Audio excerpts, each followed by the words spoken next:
All right, let's dive into something a little different today. Buckle up, because we're heading to the world of Chinese cinema. Sounds exciting. I'm ready. Awesome. So we're going to be looking at this movie, Successor. Heard of it? I have, yeah. Haven't seen it yet, though. Well, perfect timing then. Our deep dive today is going to be based on this review from moviekaticket.com, and let me tell you, this film sounds like a real wild ride. Wild in what way? Well, they're calling it a, get this, reverse child rearing story. Reverse child rearing. I'm intrigued. What does that even mean? Okay, so apparently it's about this super wealthy couple in China who decide to, like, fake being poor to teach their son a lesson. Oh, wow. Okay. That's definitely a unique approach to parenting. Right. I mean, talk about going the extra mile.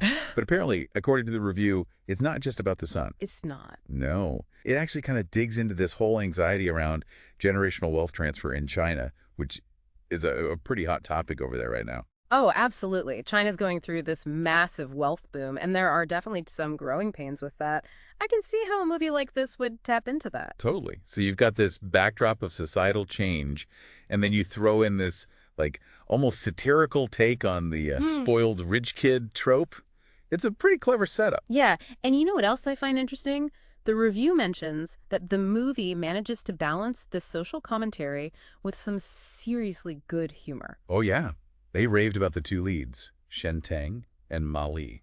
Ah, I know those names. They're practically comedy royalty in China. They've got this amazing chemistry. I've seen them together before. And the reviewer was saying that they bring a real depth to their roles, even amidst all the laughs. So it's not just slapstick, there's real emotion in there, too. That's what makes good comedy work, right? When you can laugh and feel something at the same time. Exactly. Makes you think, doesn't it? I mean, is this fake poverty thing supposed to be taken seriously, or is it just for the comedic effect? You know, it's probably a bit of both. It's a really clever way to, like, get people thinking about these bigger ideas about wealth and privilege without being too preachy. Right, kind of sneak it in there while you're laughing. Exactly. And speaking of getting people's attention, did you see what this movie did at the box office? Oh, yeah. Successor was the biggest hit of the summer, raked in over 3 billion yuan. That's huge. Clearly, something about this film is resonating with audiences, and not just because it's funny. No, definitely not. The reviewer actually highlighted how the film explores these really universal themes, like self-discovery, family values, resilience. Those are things that everyone can relate to no matter where they come from. Exactly. But here's another thing that caught my eye. The reviewer praised the visuals in the film, especially the way they contrast the family's actual wealth with their fake, modest lifestyle. Ooh, interesting. I wonder what kind of message they're trying to send with that visual contrast. Right. It's got me thinking, too. I mean, is it just a visual gag, or is there something deeper going on there? Well, think about it. You've got these over-the-top displays of wealth juxtaposed with this very deliberate performance of simplicity. It's like a visual representation of the internal conflict the characters must be feeling. That makes sense. It's like their lavish lifestyle is clashing with the values they're trying to instill in their son.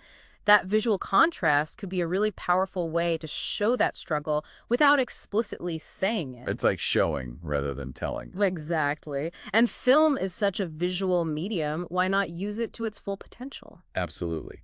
So we've got this film that's making bank, making people laugh, and making them think, all thanks to a rich family pretending to be poor. It's kind of mind-blowing when you think about it. It really is proof that entertainment and substance can go hand in hand. Totally. Now, I have a question for you. It's clear that Successor uses humor to tackle some serious themes, but do you think it has the power to make people, especially those from wealthy backgrounds, take a hard look at their own values? I think so, yeah. I mean, the film presents this exaggerated scenario, but the questions it raises are very real. It could definitely make people think about how their upbringing shapes their worldview, their relationship with wealth, and how they pass those values on to the next generation. Like, even if you're laughing, you can't help but reflect on your own life a little bit. Exactly. And isn't that what good storytelling is supposed to do? Spark a conversation, make us think about things in a new way? Absolutely. So, to our listeners, if this deep dive has sparked your curiosity, we highly recommend checking out Successor.